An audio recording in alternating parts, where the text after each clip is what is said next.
Bonjour à tous, bonjour à tous les trois. Bienvenue dans ce premier talk show de la Cité du Logiciel. Alors pour cette première en public, nous nous retrouvons dans les locaux de la boîte à Marseille pour un premier débat sur la thématique du financement de l'entreprise et des conditions du financement pour le développement des entreprises. Avant d'aborder ce sujet, je vais rapidement vous présenter. Je vous inviterai bien évidemment à faire des corrections et des modifications par rapport à ce que je peux dire. Je vais commencer par Antoine Duhat. Vous êtes en fait le président de DigDash. Votre métier, si je puis dire, c'est la création d'outils de management de données pour les lecteurs multimédia. Si on peut dire plus simplement, en fait, ce sont vos outils qui font marcher en fait tous les lecteurs qui nous permettent d'écouter et de voir de la vidéo et d'écouter de la musique quand on se balade et quand on se déplace. C'est bien ça ? Alors c'est vrai aujourd'hui, Oui. mais ça n'est pas forcément dans notre politique un peu plus lointaine de l'entreprise, et je pense qu'on en reparlera dans le choix de ce qu'on a choisi comme type de développement initial et où est-ce qu'on veut aller dans le futur. D'accord, donc ça, on retombera là, sur ces questions de financement. Exactement. Pourquoi, comment et dans quelle stratégie. Voilà. D'accord. Christophe Baralotto, bonsoir. Bonsoir. Vous êtes président PDG de Men in Black. Votre société commercialise des solutions anti-spam. Aujourd'hui, vous êtes un des leaders, pour ne pas dire le leader en France sur ces produits-là et en Europe bientôt, avec un slogan fort qui ne se dément toujours pas, qui est la seule solution qui vous élimine 100% des spams. Est-ce que c'est bien ça ? Oui, on essaye en tout cas. Effectivement, aujourd'hui, on est positionné sur une niche, je dirais, autour de l'anti-spam, et notre stratégie est de développer des solutions, je dirais, assez larges au niveau de la sécurité de la messagerie électronique. Pardon. Okay, merci. Enfin, notre troisième invité ce soir, Luca Leonardi. Bonsoir. Vous êtes PDG d'Emailer, vous aussi éditeur de logiciels, spécialisé dans les solutions de mobilité. Votre entreprise est l'un des leaders mondiaux sur les problématiques de synchronisation de périphériques amovibles. Donc on va dire ce qui concerne tout ce qui est clé USB, carte SIM à mémoire, disque dur, etc. Avec pour objectif de transformer, je vais dire, n'importe quel ordinateur en ordinateur personnel de vos utilisateurs, c'est bien ça ? L'idée, c'est vraiment de synchroniser ces données et d'emporter ces données partout où on va. Donc la clé USB, le disque dur externe ou une carte mémoire classique devient un vrai bureau mobile grâce à notre logiciel embarqué. Oui. Est-ce que vous pouvez tout d'abord en fait, nous expliquer dans quelles conditions et pourquoi avoir fait appel à ces fonds-là ? Quelles ont été leur importance, qu'est-ce que ça, de quelle manière vous les avez imputés sur vos projets, et puis quelles sont aujourd'hui vos relations ? Est-ce que c'est des fonds sur lesquels vous faites toujours appel ? Voilà. Donc grosso modo aujourd'hui, quel est l'impact des fonds publics dans vos entreprises ? Alors, je vais commencer parce que je pense que je suis l'entreprise la plus jeune autour de cette table, donc peut-être celle qui a le plus de mémoire de ces fonds d'amorçage. Nous, clairement, ça a été un des choix pour l'implantation de notre entreprise. Moi, je viens d'une grosse société, j'étais basé aux États-Unis et avec Provence Promotion, on a organisé un petit peu notre retour ici et justement un peu l'image de tout ce dont on pouvait bénéficier pour s'implanter en Provence, quoi. Donc moi je dirais que ça a été un des critères fondamentaux, ça a été effectivement d'avoir ces fonds d'amorçage sans avoir à diluer du capital trop tôt. Parce que c'est souvent une des problématiques, c'est qu'on va faire un business plan, il n'est pas encore complètement certain, il y a beaucoup d'incertitudes dans ce business plan, donc il faut être capable de le financer avec un degré de liberté assez grand, je dois dire. Donc c'est pour ça qu'on a choisi ces éléments-là. Et je ne sais pas si on peut revenir sur les différents dispositifs. Est-ce que c'est le but ce soir ou...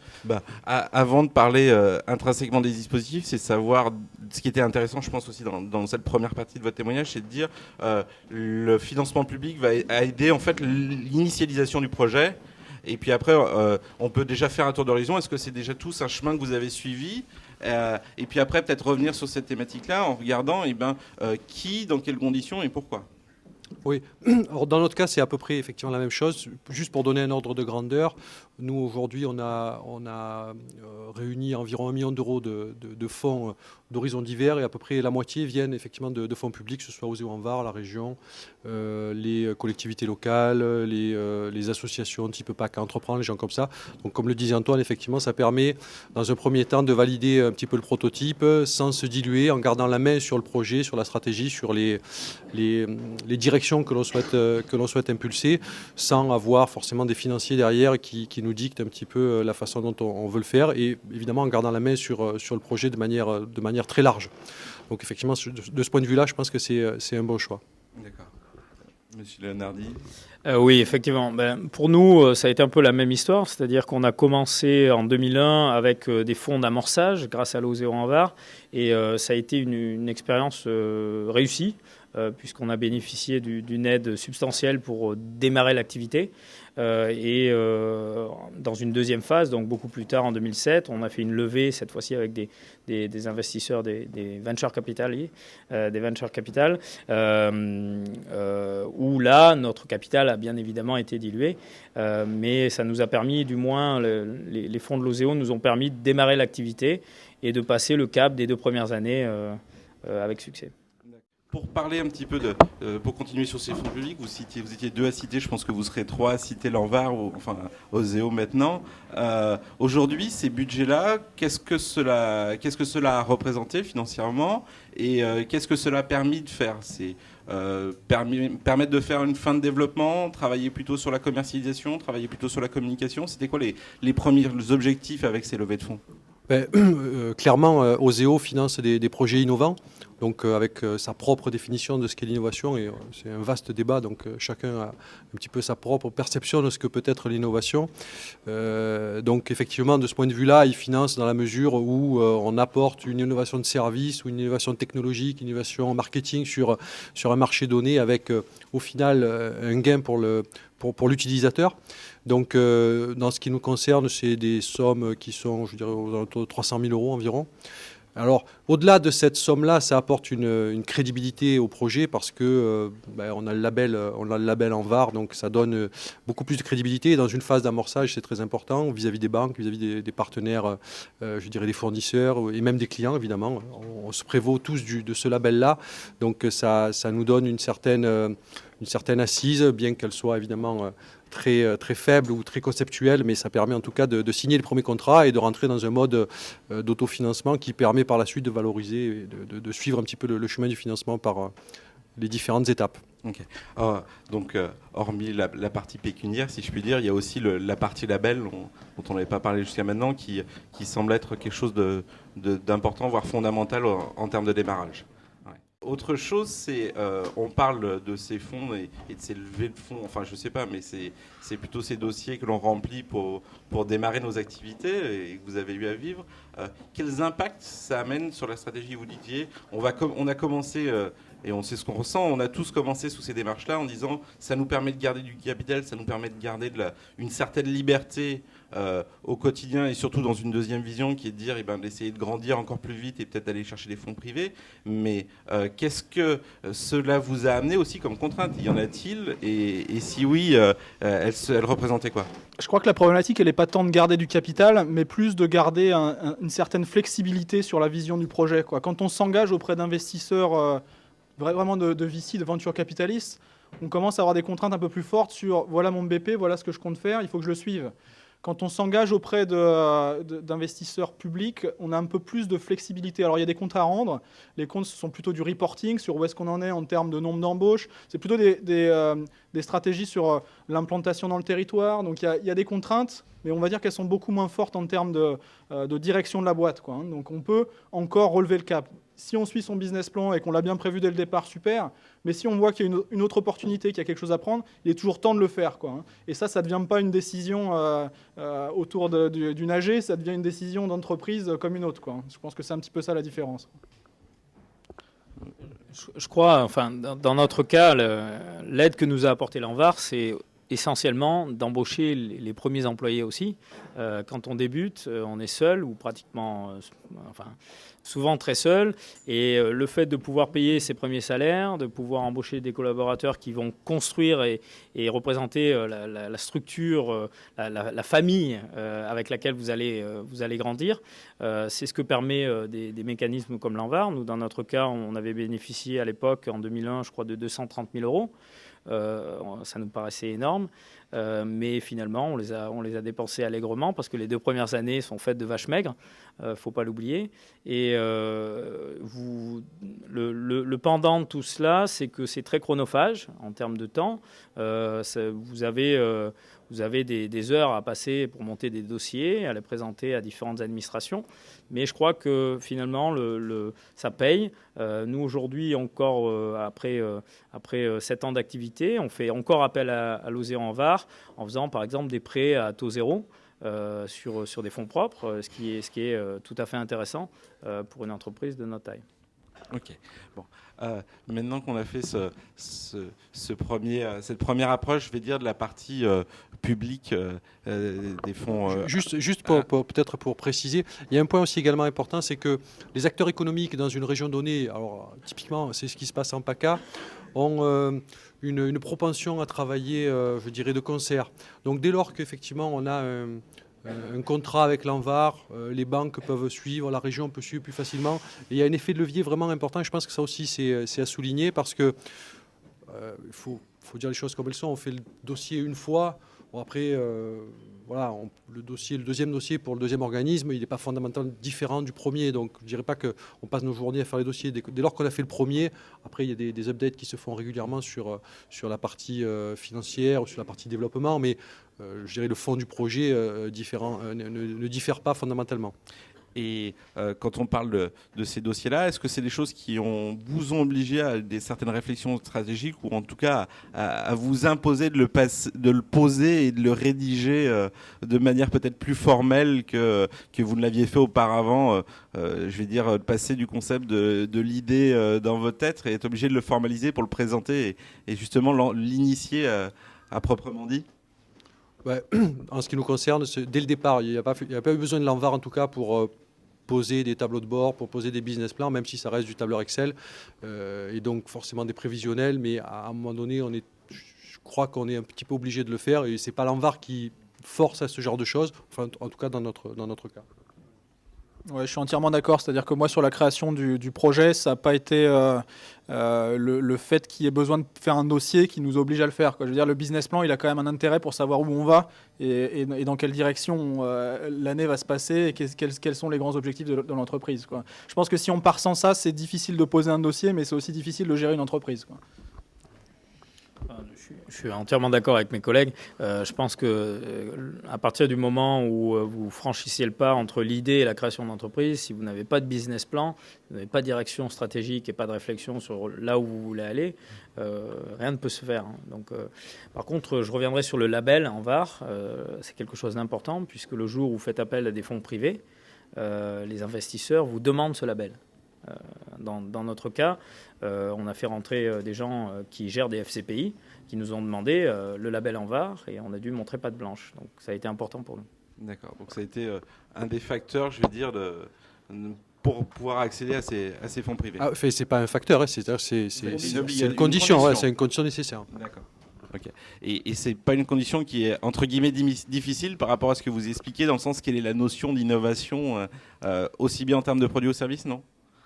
Elle n'est pas difficile dans le sens où je dirais que dès lors qu'on a été accompagné par l'ANVAR sur un projet innovant, selon la définition de l'ANVAR évidemment, le label ANVAR suit derrière, je veux dire, c'est une formalité, quoi. C'est à peu près les mêmes critères, il y a les mêmes expertises, c'est-à-dire financières et techniques, donc je dirais c'est quasiment, ça coule de source.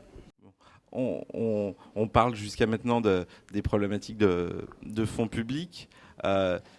en terminant, si je puis dire, ce qui n'est pas coutume sur la partie business plan, et vous soulignez bien l'idée fondamentale et le principe de fondamental pour réussir, d'être obligé de se poser, c'est bien beau d'avoir l'idée, mais c'est être obligé de se poser, de savoir qu'est-ce qu'on veut faire, de quelle manière, dans quelles conditions et avec quelle méthodologie. Est-ce que le passage, je vais dire, de la démarche, je pars maintenant à la recherche de fonds privés et pourquoi vous imposez un changement de stratégie, ou est-ce que c'est venu naturellement, je vais dire, dans la démarche, c'était déjà prévu dès le départ de se dire, grosso modo, à 2 ans ou sous tel chiffre, ou quelles étaient les conditions qui amenaient ça, et qu'est-ce que ça vous a impliqué en disant, à partir de demain, ça va faire partir de notre business, enfin, de notre temps de chef d'entreprise? Alors, dans notre cas, je vous avoue que ça serait malhonnête de dire qu'on avait tout prévu. On savait qu'à un moment donné, on aurait un besoin en termes de cash important. Donc il y avait 2 stratégies. Soit on continuait à mettre la main à la poche et avec nos petits moyens. Soit on allait chercher de l'argent de la part d'investisseurs privés. Nous, on a pris cette option-là. On l'a prise au moment où l'entreprise est devenue rentable. Et ça fait une grosse différence. Parce que lorsque vous vous présentez en face d'investisseurs, et même si vous êtes une TPE avec 6-7 personnes, et que vous dites, voilà, moi aujourd'hui j'ai un produit, j'ai une idée, j'ai une stratégie, un business plan et je suis rentable, on vous regarde différemment. Et ça a été déterminant pour les investisseurs qui ont mis chez nous 2,5 millions d'euros. Pour une première levée, c'est pas mal.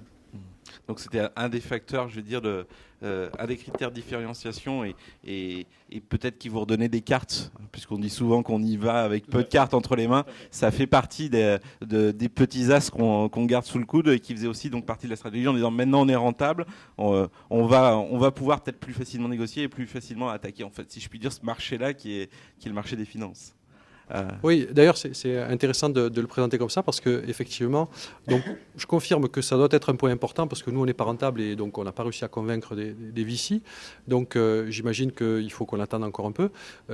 Néanmoins, c'est vrai qu'il faut prendre conscience c'est-à-dire que quand on est dans un projet tel que les nôtres, on est focalisé, on a l'impression qu'on a le plus beau produit du monde, qu'on est sur le meilleur marché du monde, qu'on a des concurrents qui sont super sympas, qui ne vont pas nous chercher de noises et que tout va bien se passer. Et les gens qu'on rencontre sont des gens qui voient 10 projets comme les nôtres tous les jours. Donc on est véritablement sur un marché de l'investissement. Et il n'y a pas de numerus clausus évidemment, mais c'est un concours. Donc il faut convaincre un tel ou un tel. Non pas parce que il doit investir, mais simplement parce qu'on est meilleur que le projet qui est venu juste avant nous présenter et meilleur que celui qui viendra juste après. Donc il faut vraiment avoir conscience de ce point-là et c'est assez difficile C'est assez difficile parce que, encore une fois, on vit nos entreprises, on a l'impression que c'est un nouveau produit à vendre encore. Voilà, que ça va exploser, que ça va casser la baraque, comme on dit à Marseille, mais finalement on ne comprend pas bien. En tout cas, en ce qui nous concerne, c'est assez frustrant d'ailleurs. Moi, je suis assez un peu à fleur de peau là-dessus, mais c'est assez frustrant d'avoir des gens en face à qui, des fois, on a du mal à faire passer ce message-là. Et en l'occurrence, nous, on a eu une expérience plutôt positive avec des privés, enfin, avec des business angels, avec qui on a signé un partenariat et une levée de fonds. Alors, évidemment, ce n'est pas 2,5 millions, mais c'est 500 000 euros en 1 mois et demi. Donc, je dirais, il y a un côté humain et une relation beaucoup plus direct qui s'établit et dès lors que ce feeling-là est établi, bien, si les finances suivent, si l'équipe est cohérente, si le projet semble tenir la route, je dirais la négociation est beaucoup plus simple. On parlait de présenter des projets, etc. Mais comment on fait pour trouver des interlocuteurs à qui présenter les projets, parce qu'on a beau avoir un projet, il faut quand même trouver les bons interlocuteurs. Est-ce qu'il y a des partenaires? Est-ce que c'est les réseaux qu'on s'est fait au fil des années qui font ça? Est-ce que c'est le hasard ou est-ce qu'il y a là encore une démarche pour aller voir des gens une fois que vous avez décidé de franchir le pas? Qu'est-ce qui se passe? Alors avant de parler de comment les trouver, je voudrais bien parler du timing aussi, c'est-à-dire quand y aller, quoi. Parce que j'en parlais un petit peu en introduction tout à l'heure. Nous, on a fait un choix qui est un petit peu différent. C'est d'essayer de trouver sur notre chemin de développement, de recherche et développement, des points sur lesquels on va pouvoir faire de la commercialisation rapide, donc de l'autofinancement. C'est-à-dire que les sujets sur lesquels on est aujourd'hui, ne sont que des moyens de financer notre recherche et développement pour nos projets de demain. Ça ne veut pas dire qu'on n'aura pas besoin des investisseurs, et là je vais rejoindre la question. On en aura besoin pour faire un effet d'accélérateur à un moment donné, donc on a commencé à les contacter. Comment est-ce qu'on les a contactés? C'était donc en fait pour garder là encore un maximum de cartes de votre côté, pour arriver avec une rentabilité et capacité à se développer en disant maintenant voilà, on a fait des preuves, on tient la route. C'est ça, c'est-à-dire que je pense qu'il y a plusieurs optiques dans l'investissement. Je pense que dans le logiciel c'est un petit peu différent, hein. On n'est pas dans le domaine de la médecine où il y a une rentabilité qui est très forte mais à très long terme. On est quand même sur des rentabilités assez rapides, donc les investisseurs investissent plutôt sur des projets qui sont déjà rentables dans le logiciel, ce qui est un petit peu particulier par rapport à d'autres secteurs, je pense. Toi tu connais bien le domaine de la biotech. Donc, alors pour revenir à comment les trouver, je pense qu'effectivement il y a des réseaux, il y a des noms aussi, hein, il y a des spécialistes dans des domaines particuliers, donc c'est assez facile finalement d'aller les rencontrer, hein. Nous, on les a rencontrés, pas dans l'optique de faire directement des choses avec eux, mais dans l'optique de faire connaître notre projet et de leur montrer qu'à un moment donné, il y aura des points de rencontre possibles, quoi. D'accord. Donc déjà préparer le terrain, ça fait partie des facteurs. C'est du teasing finalement. Oui, sur ce point, juste une précision. Je pense que c'est vrai que les sociétés de gestion de fonds sont des sociétés qui ont pignon sur rue, qui sont assez connues. Il y a une association en France qui les regroupe, donc on peut facilement trouver les coordonnées. Je pense néanmoins qu'il est important d'être accompagné dans cette démarche-là, et avec des cabinets qui sont assez spécialisés. Alors après, on va me dire, évidemment, il faut choisir le bon cabinet parce que on se coupe, évidemment, on s'enlève la difficulté de trouver des fonds, mais il faut trouver le bon cabinet parce qu'il y a pléthore d'acteurs sur ce marché-là, et il faut choisir des sociétés qui soient, je dirais, spécialisées sur des opérations qui s'apparentent, je dirais, à celles qu'on est en train de mettre en place. On ne va pas lever 2,5 millions comme on lève 500 000 ou comme on lève 25 millions. Donc il y a vraiment des sociétés qui sont spécialisées sur ces d'accompagnement, hein, qui sont spécialisés sur ce type de montant. Donc spécialisés d'un côté sur le métier, mais aussi spécialisés aussi par rapport au... Dans le métier en général, c'est assez large. C'est-à-dire c'est les biotech et les NTIC, grosso modo, les nanotechnologies. Une fois qu'on a parlé de ça, on a à peu près tout le panel. Mais ces gens-là vont connaître effectivement les fonds qui s'intéressent plus spécifiquement à telle ou telle activité, qui adressent plutôt des marchés entreprises ou des marchés particuliers, qui font des opérations de premier tour ou plutôt de deuxième tour. Donc ils ont cette connaissance-là. Avec différentes capacités aussi. Voilà, qui ont cette connaissance-là. Et effectivement, on n'est pas censé l'avoir quand on n'est pas de ce métier-là. Je suis vraiment d'accord avec ça. Moi, au départ, dans la recherche de fonds, on s'était orienté vers des discussions en direct. Et rapidement, je me suis aperçu de la limite qui était que je ne connaissais pas le monde des investisseurs. Donc, je suis un chef d'entreprise, c'est ma première société. Je découvre le monde de l'entreprise, donc je n'avais pas la connaissance du monde de l'investissement et en France. Et on a rencontré une personne d'un cabinet basé à Paris qui s'appelle Multim, hein, je peux le citer même, qui nous a accompagnés. Quand je dis accompagnés, il nous a aidés à construire ou à affiner notre business plan. Il nous a présenté les bons investisseurs, parce qu'il faut savoir qu'il y a une pléthore d'investisseurs sur la place, dont beaucoup n'ont pas d'argent. Ça peut paraître bizarre, mais vous avez beaucoup de fonds d'investissement qui n'ont pas d'argent à placer au jour J. Donc, ce n'est pas forcément ceux-là que vous voulez rencontrer. Puis, il y en a qui ne sont pas spécialisés dans votre domaine. Il y en a qui font de la biotech, d'autres qui font du soft, d'autres qui font de l'industrie lourde. Et ce monsieur nous a aidés vraiment à cibler les investisseurs qui pouvaient être intéressants pour nous et qui seraient intéressés par notre dossier. Il nous a accompagnés tout au long de la recherche. Ça a duré 14-15 mois, donc c'était pas un petit process. C'était très chronophage, encore une fois. Mais au final, on s'est retrouvé avec le choix. Et ça a un prix. C'est un vrai luxe. Bien sûr, c'est du luxe. Ça nous a permis de choisir les investisseurs qui nous convenaient aussi, parce que c'est avant tout une aventure humaine et il faut qu'on s'entende bien avec notre investisseur pour pouvoir travailler pendant 5 ans main dans la main et pas se retrouver dans une situation où à chaque conseil de surveillance, on est en train de batailler sur une petite décision. Voilà. Oui. Un point dont on n'avait pas encore parlé, c'était le facteur humain.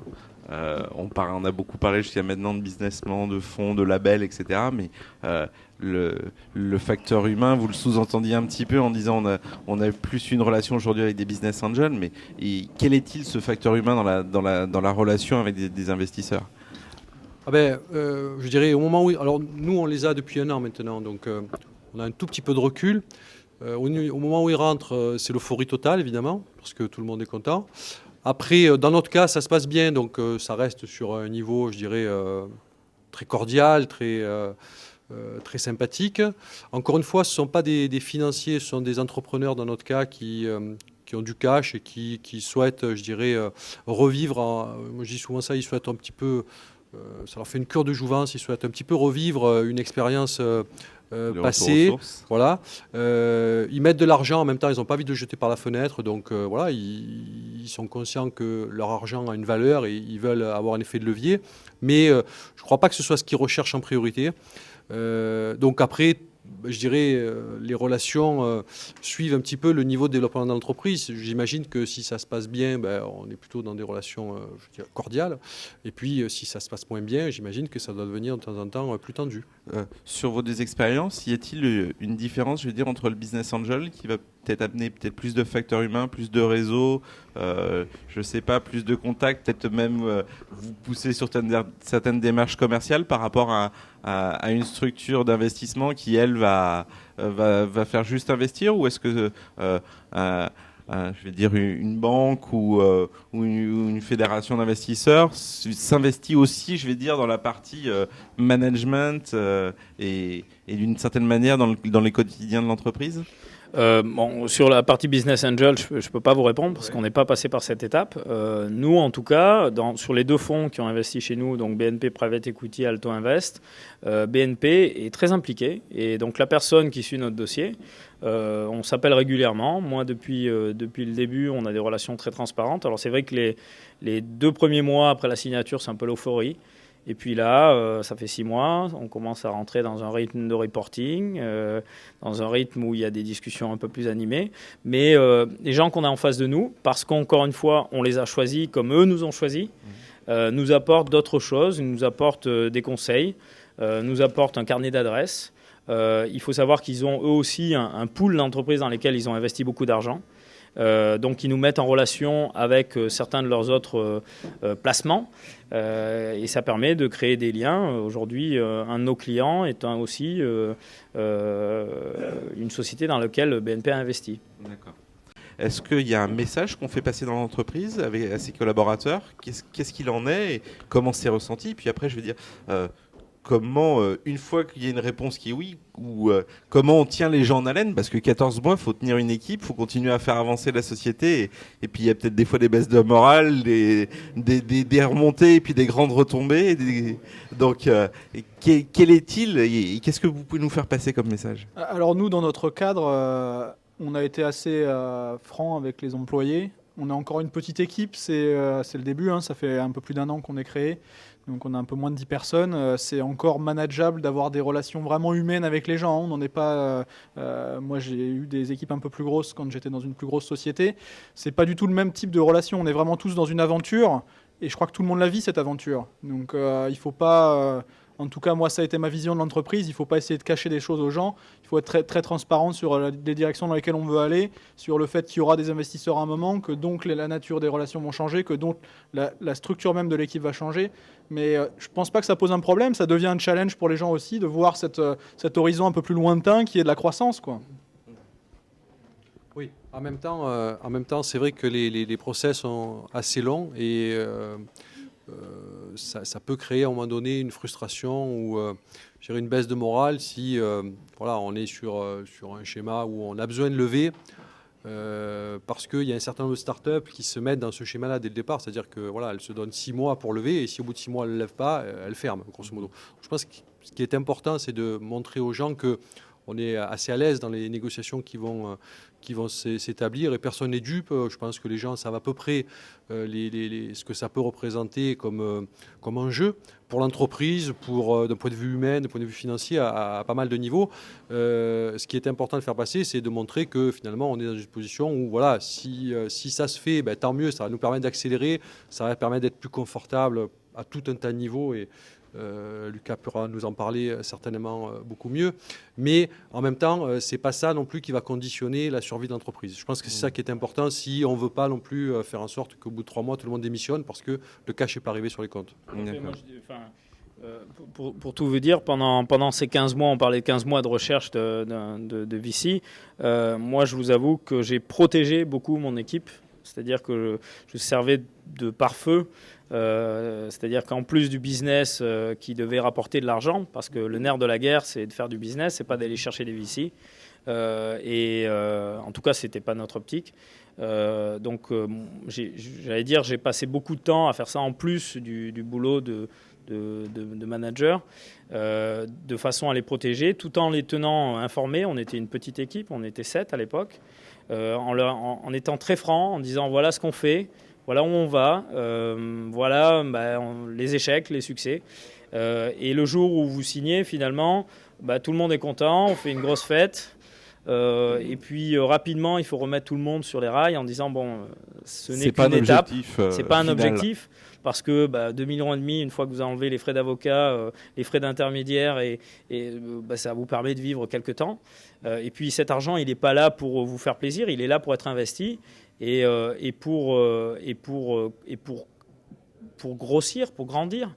Nous, en l'espace de 6 mois, on a doublé la taille de l'équipe et ça change la philosophie de la société, quelque part, parce qu'on passe de l'état de famille ou d'aventure humaine à une structure un peu plus grosse avec des délégués de personnel, des gens qui ne sont pas forcément là pour bosser 50 heures par semaine, qui sont là pour gagner de l'argent à la fin du mois. On parlait du facteur humain. Est-ce qu'il y a une conséquence, je vais dire, ou une répercussion, c'est peut-être le meilleur mot, sur le client, le fait de lever des fonds, ça peut faire partie pour certains d'une communication globale de l'entreprise. Est-ce que c'est aussi un point d'appui pour la commercialisation des produits ? Ou en tout cas de la marque. Ça rassure la banque, ça c'est clair. Puis il faut un sourire jusque-là parce qu'il y a de l'argent à placer, donc ils sont assez contents, ça c'est le premier point. Les fournisseurs sont très contents parce que ça donne une surface financière et ils ont beaucoup moins de soucis à se faire sur la mise en place d'encours. Donc je dirais de ce point de vue c'est très rassurant. Tout le monde est assez ouvert pour venir discuter. Vis-à-vis des clients, c'est pas forcément... Si, c'est bien parce que ça donne... Voilà, nous, quand on a levé, on a augmenté notre capital social. Donc plutôt, on était à une société, une SARL à 80 000 euros. On est passé en SA à 400 000 euros. Bon, on est sur un marché très vaste sur lequel les acteurs qui sont présents sont des acteurs internationaux avec des moyens qui sont beaucoup plus importants que les nôtres. Donc ça nous permet de rééquilibrer un tout petit peu. Mais bon, en même temps, ça ne change pas fondamentalement la donne vis-à-vis des clients. D'accord. Mais peut-être plus facilement en termes de partenariat ? Non, nous, encore une fois, on vend des solutions qui sont utilisées dans le temps, sur plusieurs années. Donc, effectivement, ça les rassure sur notre pérennité financière. Parce que s'ils achètent chez nous, ils savent, grosso modo, si on a des fonds propres suffisants, qu'on va être capable d'assurer la maintenance de nos produits pendant la durée de leur utilisation. Donc, de ce point de vue-là, effectivement, ça aide. Mais c'est pas ça qui fait fondamentalement la différence. Je suis assez d'accord. La différence, elle vient pas de là. Elle vient surtout de la stratégie d'entreprise. C'est vrai que ça rassure quand même les gros clients de savoir que finalement, c'est pas une start-up avec 5 personnes dans une cave et que maintenant, il y en a 20 ou 30 avec de quoi tenir quelques années si jamais on rentre dans une période de vache maigre. Et en ce moment, c'est pas si évident que ça. Je vais aborder le dernier point qui est vous, comment vous avez vécu cette période ou comment vous la pressentez aussi. qu'est-ce qui, si je vous dis demain, parce que c'est le pire que je puisse vous souhaiter, surtout le meilleur, c'est que si vous êtes amené à le refaire et dans de plus grandes proportions pour les uns et pour les autres, ça sera quoi la différence ? Je crois que la différence, elle est dès le moment où on crée la boîte. Si on est dans on peut créer deux types de projets, soit un projet, et en l'occurrence, il n'y a rien de péjoratif dans ce que je vais dire, on peut très bien, de façon très honorable, créer un petit projet avec une équipe réduite de 3-4 personnes et être très rentable, que tout le monde gagne très bien sa vie, avoir géré de super projets. Et puis, on peut avoir l'envie de créer une entreprise un petit peu plus, sur un modèle un petit peu plus industriel, avec des niveaux de management un petit peu différents, avec un actionnariat qui n'est pas forcément réunis au sein d'un même groupe de personnes.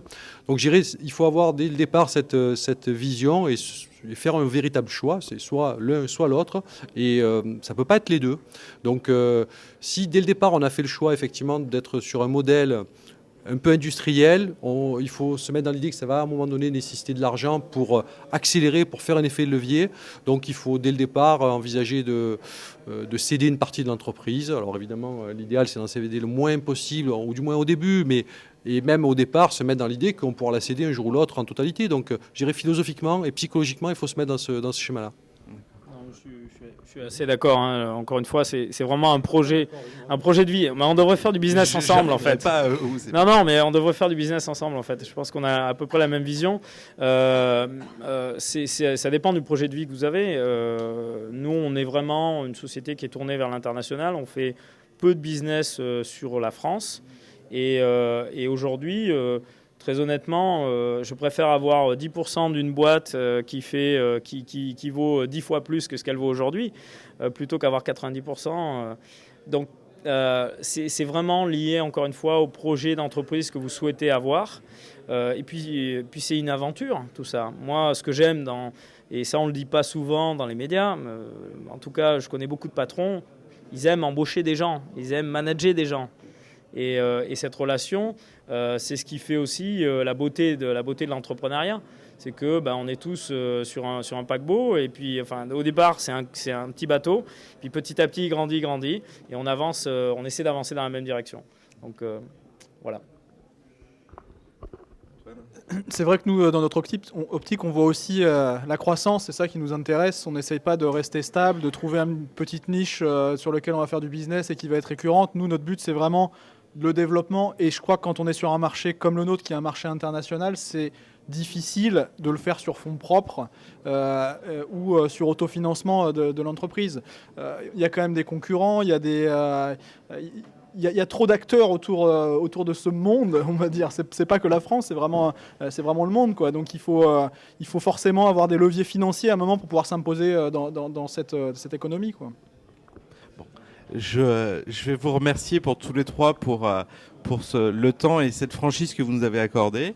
Ce qui est assez Merci à toi de nous avoir invités, c'était assez sympa pour cette première. Donc, je vous remercie. Voilà, j'espère que ça aura beaucoup de succès. Nous aussi, on espère, et toute l'équipe qui a travaillé avec ça. Je voudrais aussi remercier Michel Lecourt pour nous avoir accueillis dans ces locaux de la boîte à Marseille, et puis toute l'équipe de la production de Chronotopie. Je vous dis, je dis aux auditeurs à bientôt, en espérant qu'on aura répondu à certaines des questions. À bientôt.